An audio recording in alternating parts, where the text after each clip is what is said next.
You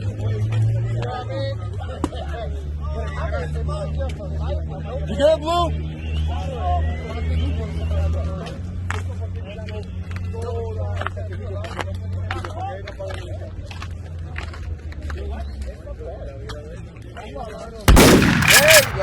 Keep supporting, keep clicking like, Share this content.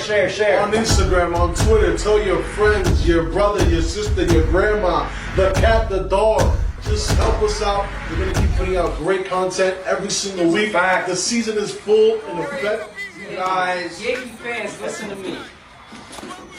Move Glaber from shortstop. That kid is not a shortstop. Okay. Crazy? He came on the team. What happened to the Yankees in 2018? And then they make it. Oh, they lost to who? Say it. You can say it proudly. They got blown out in the Bronx. In the Bronx. Boston Red Sox. I was happy. I was happy that.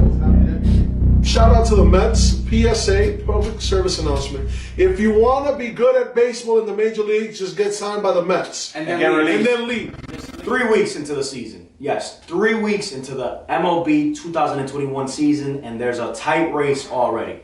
Good evening, everybody. This is John Carlos from BarrelUp Podcast. Welcome to episode 51. I'm here with a freaking guru himself, Daryl. And today we have, oh my God, something that's sizzling, something fire. But before we start, I want you guys to subscribe to the YouTube channel. Keep on liking, watching the video, supporting us as we are on the verge of 1,000 subscribers, our first goal. We've been at this for 2 years and some change, and it's been nothing but a blessing to give you guys weekly content, weekly updates, interviews, you name it. This is what we love to do, and we are just getting more creative and more creative and more creative, you know? Today, fans of baseball, people that say that the ratings, that the viewing ratings are going down, you're gonna wanna second guess that, you know, think about that twice, because the topic that we have for you guys today is one to remember. But before we start that, let's give you guys a little bit of a recap as to how tight the races are. Even though it's week 3, every division is very tight, and we're gonna start with the AL East. My man right here is more of a Red Sox fan than I am. I'm a Red Sox fan as well, but Daryl is a diehard Red Sox fan, and last year he predicted that the Red Sox were going to have a good year. Well, prediction came true. Daryl, break down for me the first place Red Sox, 9-4, to start the season. You got guys like Verdugo coming up. You got guys like Kike Hernandez. How excited are you to see what many people doubted, the Red Sox this year, my brother? Well, first off, last year was an abysmal season. It was terrible. One for the books. Possibly one of the worst seasons in Boston's history. Mm-hmm. And honestly, with that team, there's only one way, that's up. So this year we came in with we got the same names, but it's a brand new atmosphere. We got Alex Cora back. Do you think Alex Cora made a difference, like stepping into that team again and just like taking the role that he normally did? Well, you saw the difference of the Red Sox without him last season. Mm-hmm. And obviously, if you watch baseball now, you can see the difference with him on the team again. Mm-hmm. Even guys like Devers and Bogarts and JD Martinez publicly said that, you know, the team was never the same without him, and they don't see Boston being as successful in the future without him. So obviously, you know, with him back, everybody's mindset is positive now. Yeah. And they're trying to move forward. Yeah.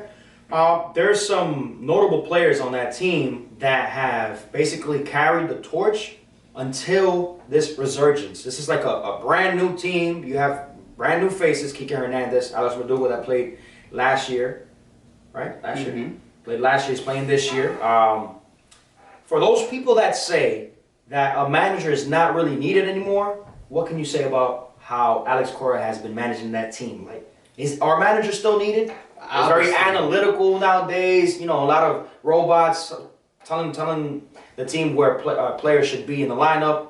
I don't really like that. Yeah, so you could tell, you know, I don't mean to rain in on them, but you could tell like the Yankees with their coaching, how that's turning out with them. It's not really good. You know, the decisions look like it comes from the top instead of in the dugout. Yeah, yeah. And On the other side, you got the Boston Red Sox, where the decision mostly comes from the dugout. That's right. Alex Cora, kudos to you. 9-4. Seconding the Red Sox, we have the Toronto Blue Jays. A very, very good teams, as it seems so far. They're 7-7, but they're in the race. You have guys like Steven Matz. Jesus, you couldn't do that for the Mets.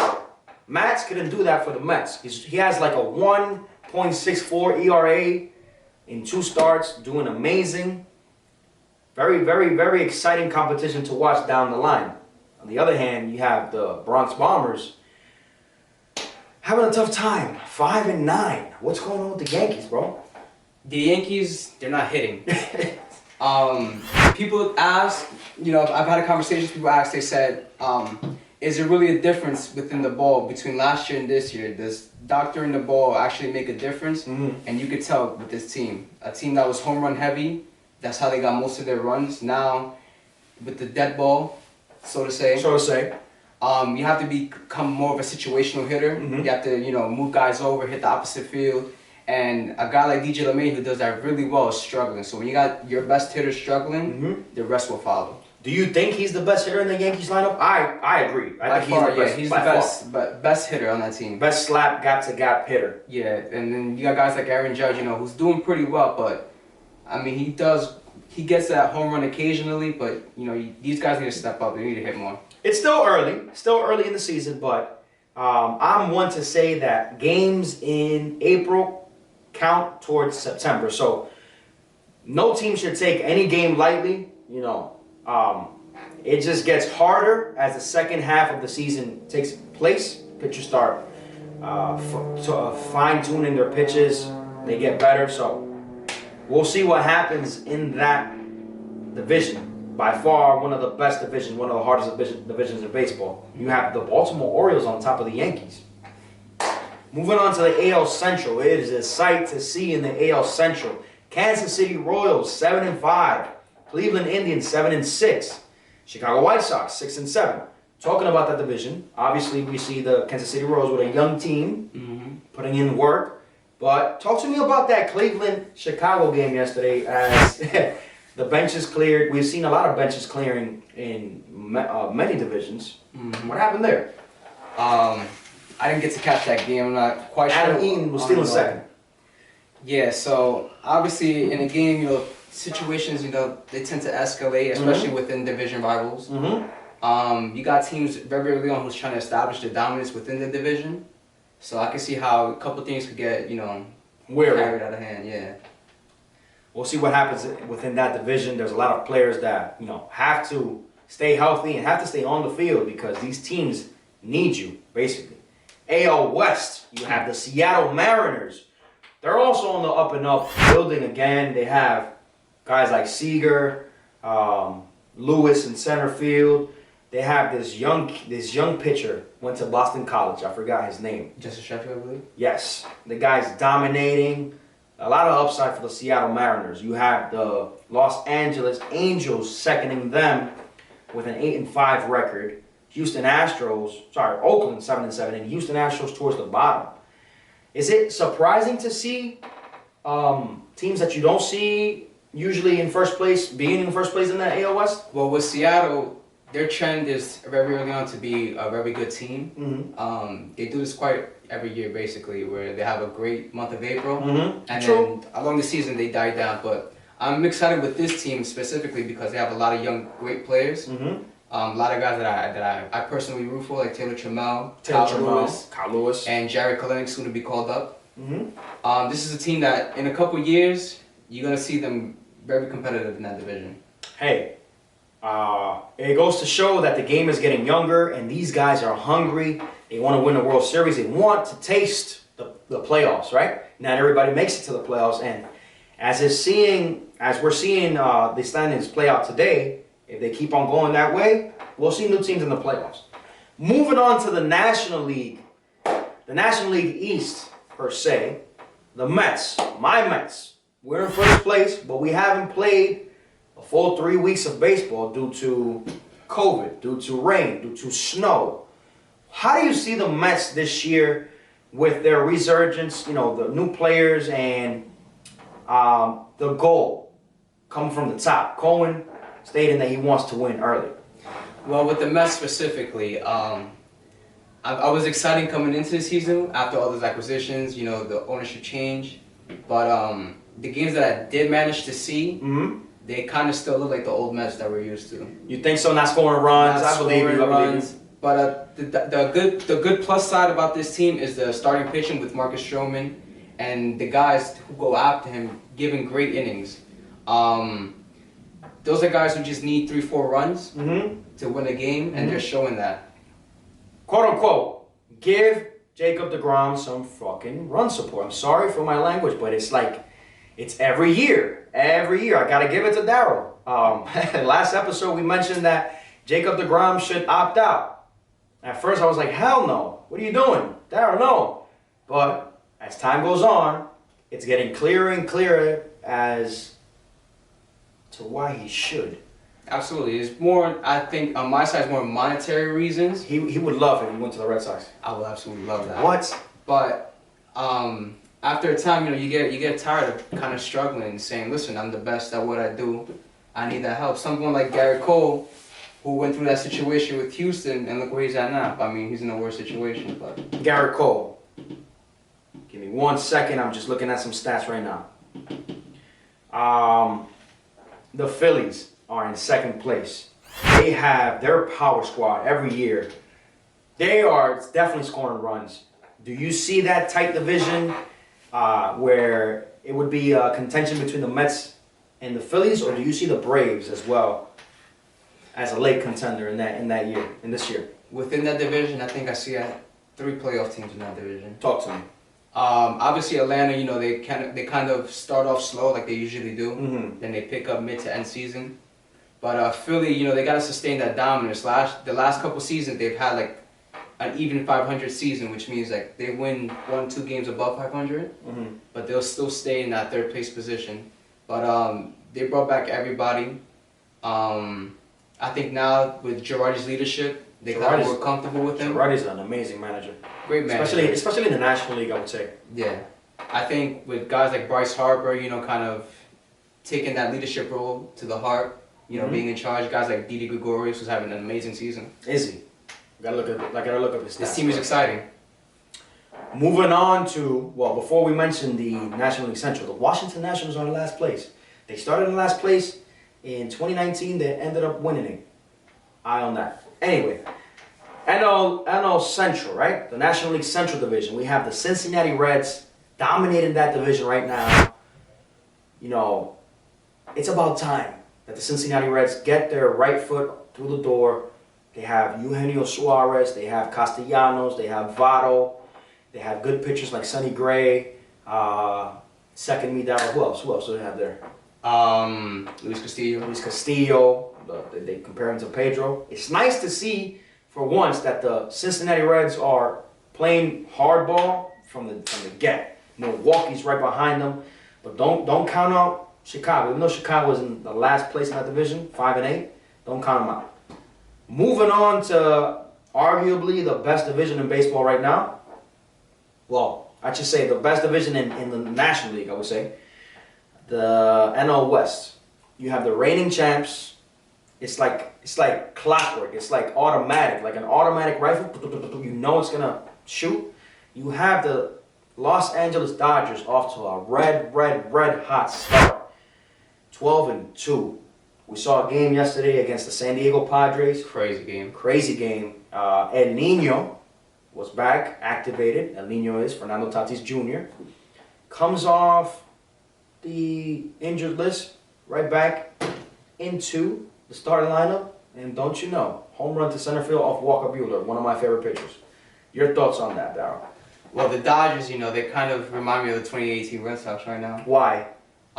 They're just clicking. Everything is working for them. And the thing about the Dodgers is that their organization is so well, kept. Yes. That they lost some really big pieces in Jock Peterson, Kike Hernandez last year. And, they replaced them real quick. Guys like McKinstry, Evan Rios, and they just called up I forgot his name, some young kid yesterday, and he had a home run last night. Is Gavin Lux playing with them? Yeah, he started. Gavin Lux started. Yeah. That's a great team, all around great team. Guys could hit, pitch, they could field, everything. There was a report on MLB, the MLB page on Instagram, where they said that yesterday was the first game of 18 or 19? 18, quote-unquote, World Series game. So it's a World Series atmosphere when these two teams meet. Talking about the Los Angeles Dodgers and the San Diego Padres. Bench is cleared yesterday. Bench is cleared in the first meeting of the season. Mateo, the player for the San Diego Padres, he just got hit. I don't think it was intentional, to be honest. No. But there's always, it's like a Red Sox-Yankee rivalry. There's always a lot of tension, and it's going to be exciting to see what plays out throughout the season this year. Any thoughts on that division, Daryl?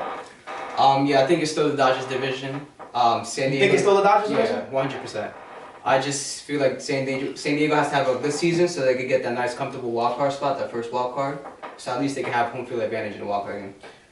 Now that you mentioned the wild card spot, the San Diego Padres, they have some upside this year. Absolutely.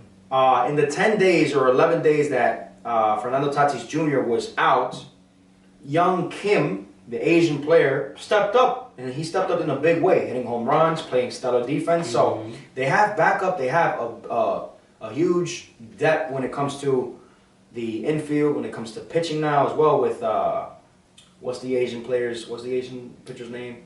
Darvish. Darvish. They have a couple pieces there, so it's going to be very exciting to see what plays out, from here on out. Like I said, it's still early. But I kid you not, these games will come back to haunt you in September. So do not take them lightly, because they will come back to haunt you, right? When you're down 2-3 games from the division spot, these games matter. Daryl. What I'm about to say is a bit controversial and is very, very, very uplifting, right? So there's a lot of people that say that the ratings when it comes to watching the game of baseball have gone down, right? I don't think it may be accurate, but then again, there's some players that just make that statement just go down the garbage. Electric players. Before we start, right? Can you give the fans a definition or a description of what an electric player is? Yeah, so around the game and around in many games, they're called the spark plug. Yes. So that means that they get things jumping when everything seems to be neutral or down. They're the guys that boost up the momentum. So today we are going to describe to you guys, two players that are very, very comparable, right? That they bring so much upside to the team and to baseball that it's going to be hard to pick between the two. We're talking about Fernando Tatis Jr., El Niño, and Ronald Acuna, El Abuchador, right? That's what they call him. These two players have the best electricity. They bring so much joy to the game of baseball and to the fans that it's a sight to see. Every time they're on the field, when you're watching a game, it's like you're looking for something big to happen between Fernando Tatis or Acuna, right? But before we get into those two, those are the most electric players, in my opinion, in the game of baseball right now. There are some notable mentions, or before we get even to the notable mentions, we're going to get into the former electric players who have paved the way for these young stars to do what they do today. Number one, Pete Rose. Pete Rose played every inning, besides the fact that he was betting on his team to lose or to win, whatever. It was to win, right? Yeah. He got banned from the game of baseball, but he was playing every game like if it was his last, igniting the fire on that team. Ricky Henderson, the all-time stolen base leader, another one that when he was on the bases, he was making pitchers nervous. People were just waiting to see what was Ricky Henderson's next move. The next player I'm about to mention, you already know who it is. Ken Griffey Jr. Ken Griffey Jr. Arguably one of the best players in baseball history, right? 5-tool player. He can steal bases. He could have hit the home run. He could gun people out. Speed. playing stellar defense in center, right, wherever you put this guy, right? He can hit off any pitcher, lefty against lefty, righty, lefty against righty, anything, you name it. Now, in the more modern era of baseball, you had players like Jose Reyes. You remember Jose Reyes, what he brought to the table for the Mets? Crazy. His speed was game-changing. And in the dugout, in the clubhouse, when players were down, there were times where the Mets were down six runs. Reyes would ignite the fire that would tie the game, even though they would mostly lose. You know how the Mets are. Really messed up. You know? Jose Reyes. David Ortiz. Another one, believe it or not. I'm going to leave it up to you to describe how David Ortiz was so electrifying for the game and for the Red Sox. Absolutely. David Ortiz, postseason legend. Yes. Every time he stepped up to the plate, everybody were on their feet. They expected big things, and he delivered every time. The Yankee killer. The Yankee killer. El papá de los Yankees. Whoever says no, I don't know what you're watching. Right? Derek Jeter. Electrifying player for the Yankees. Another one. You would love to see number 2 taking his routine ground balls, making the routine plays. And the most electrifying thing to me when I was watching Derek Jeter was that inside-out swing to right field. Mm-hmm. So you would have pitchers throwing 100 miles per hour, 99, trying to jam them inside. Bases loaded, base hit to right field. He was notable for that. Electric players that you could stand to watch them. From their early beginnings in their early career in Major League Baseball to the last day. These are players that left it all on the field, right? But today we're going to talk about, like I mentioned before, Fernando Tatis Jr. and Ronald Acuna. Darryl, I'm going to let you take the way. We're going to describe some of their stats. One has one more year than the other. Mm-hmm. Let's go. We got this. All right, so Ronald Acuna. We're going to start with Ronald Acuna. He's been in the league for 4 years now. Ronald Cunha has been kind of the spark plug for the Atlanta Braves. He's kind of like their main centerpiece outside of Freddie Freeman. Mm-hmm. Very controversial player at times, but it's like igniting a car, like the spark plug to that team, right? Yeah, he brings everything to the team. He brings his bat, which is super, super big. His speed, which is unmatched around the league if you look around. And his arm, he has a cannon. He has a freaking cannon. Don't run on Ronald Acuna. This guy in 4 years, he has 1,200 at-bats, 1,275 to be exact. Out of those 1,275, 366 hits.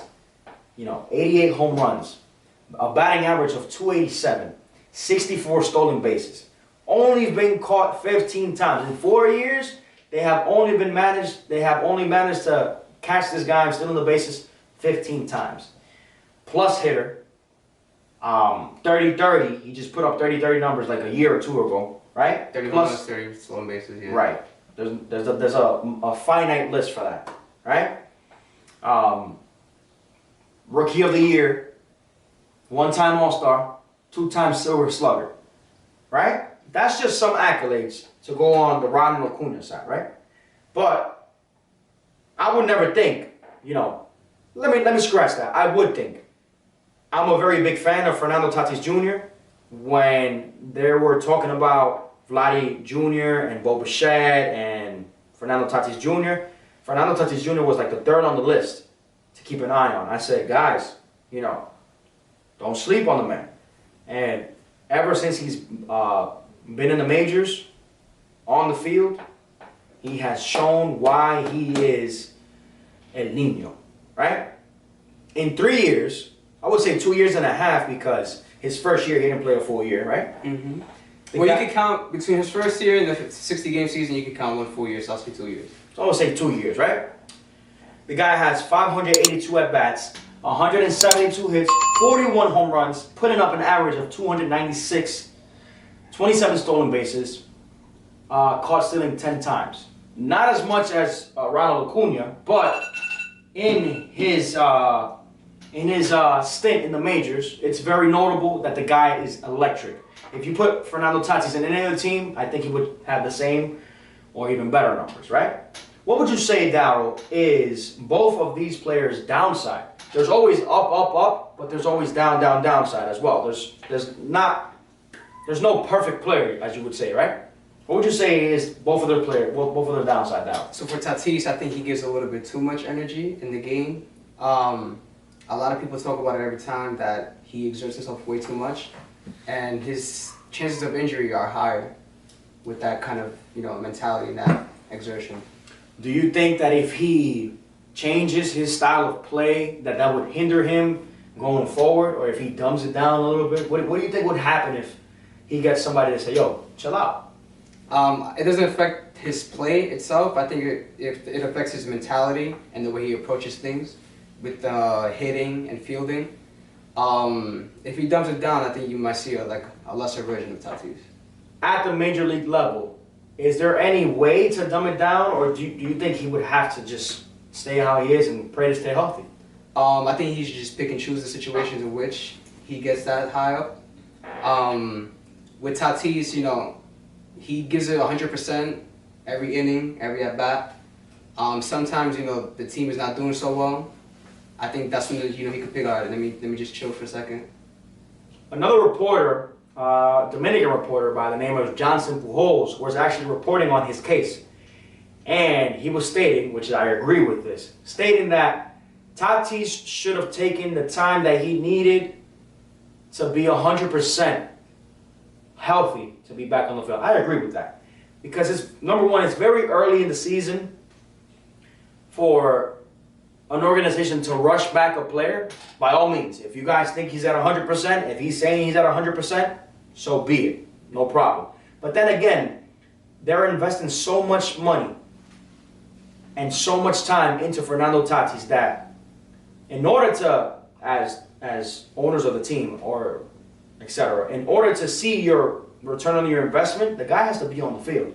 He can only sell so many jerseys while being on the bench. What do you think about that, Darryl? I'll agree, but last night he did look 100%, as you can see with the home run, with the fielding and the running. But it's true, it is an investment. You got to protect that investment. Should he have taken more time? Yeah, but this is a very important series against the Dodgers, and you have to establish that position within the division that we're competitive, and we're just not gonna get ran over. What do you think about the series so early in the year? Even though these are two competitive teams, do you think that they need everything they can get from Tatis right now? Absolutely. When it comes to the Dodgers, you have to give it 100% every time.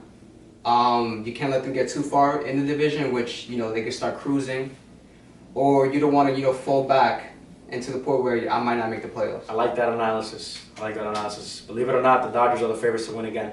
So I would do it too. Now, moving on to Ronald Acuna. Ronald Acuna is also a player that has a lot of upside, but has some tweaks, some downside, right?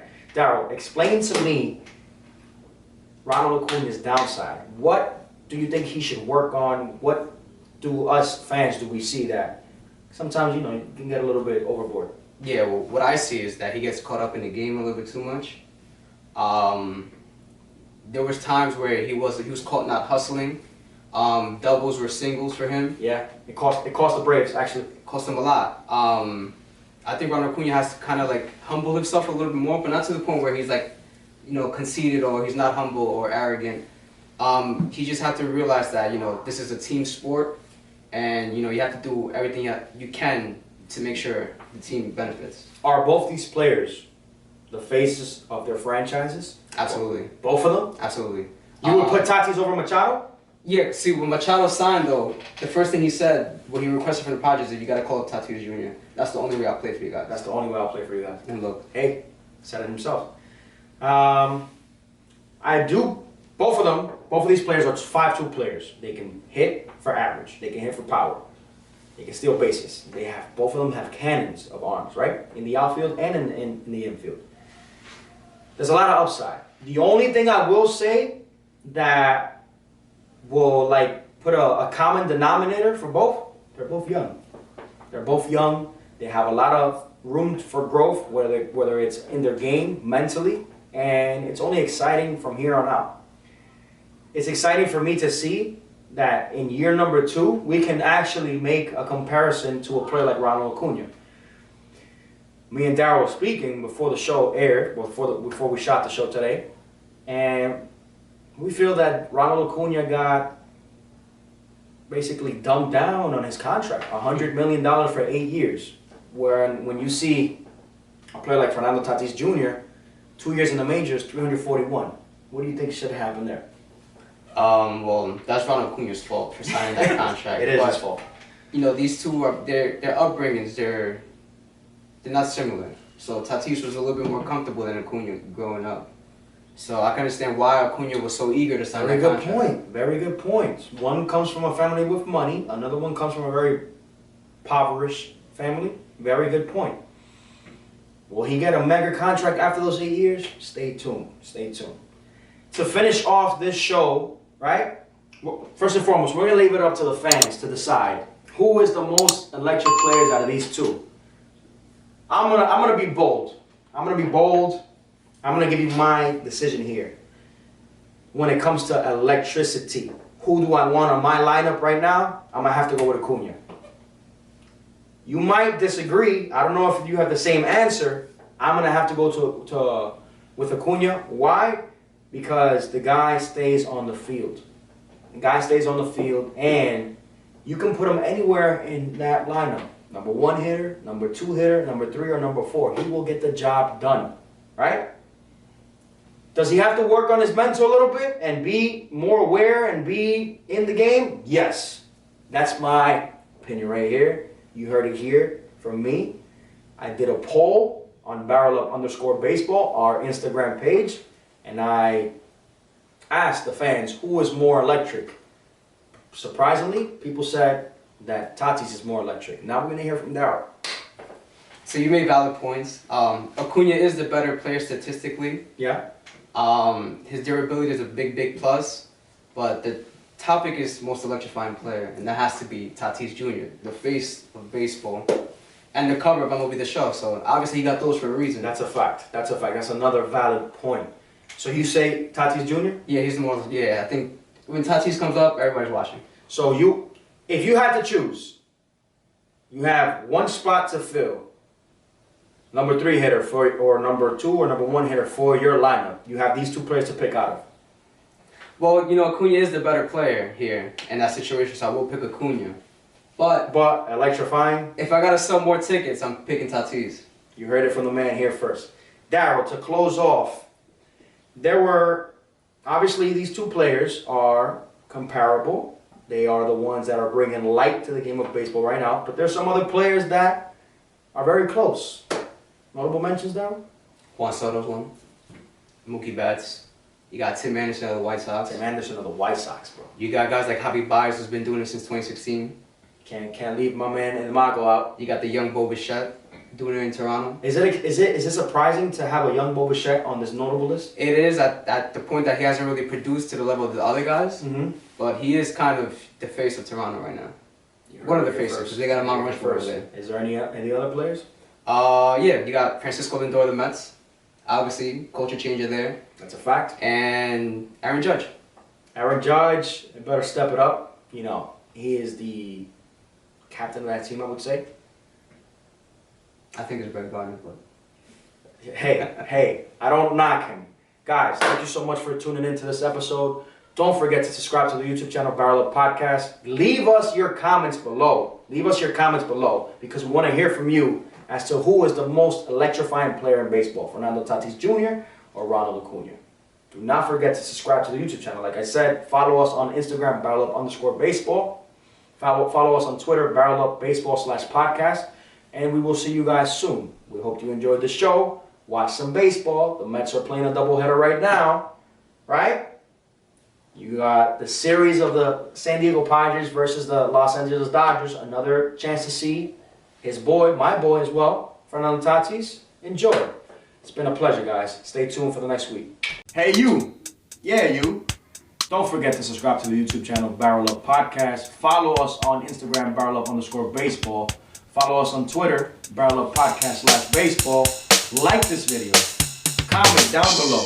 You see this bar right here that's a subscribe button? Yeah. Click that. And most importantly, don't forget to turn on your notification post. That bell. Mi hermano Willy Aname. ¿Qué lo que, brother? ¿Qué lo que? Dime a ver, bro. So, bien, ¿y tú cómo tú estás? BarrelUp Podcast was here. We were here. You need to be here. History was made tonight.